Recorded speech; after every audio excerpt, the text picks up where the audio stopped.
ఇదే అడవిలో ఒక కష్టపడే చీమ కూడా ఉండేది.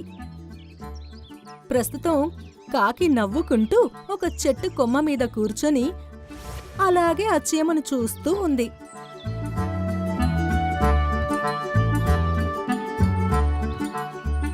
అయ్యో, ఈ శనగ ఎంత బరువుగా ఉందో!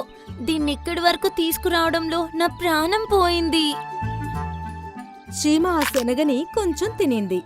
ఇప్పుడు దాని బరువు కాస్త తగ్గినట్టు అనిపించింది. ఆ తర్వాత అది మళ్ళీ ఆ శనగని తీసుకుని గుహ వైపుకి బయలుదేరింది.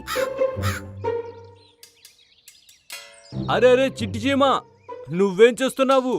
నువ్వు నీ కడుపు నింపుకున్నావు కదా, మరి మిగిలిన దాన్ని నువ్వు ఎక్కడికని తీసుకెళ్తున్నావు? నేను రోజు సగం ఆహారం తింటాను, మిగతా సగం మిగిల్చుకొని మా ఇంట్లో పెట్టుకుంటాను. మా ఇల్లు ఈ గుహలో ఉంది. అసలు ఇదే పిచ్చి పని. అయినా సగం దాచుకొని పెట్టడం వల్ల లాభం ఏముంటుంది? దాన్ని మోసుకొని ఇంతవరకు తీసుకురావడంలో నీకు ఇబ్బందిగా ఉంది కదా. ఉంటుంది, కానీ మనం రేపు మంచిగా ఉండాలంటే ఈ రోజు కష్టపడక తప్పదు కదా.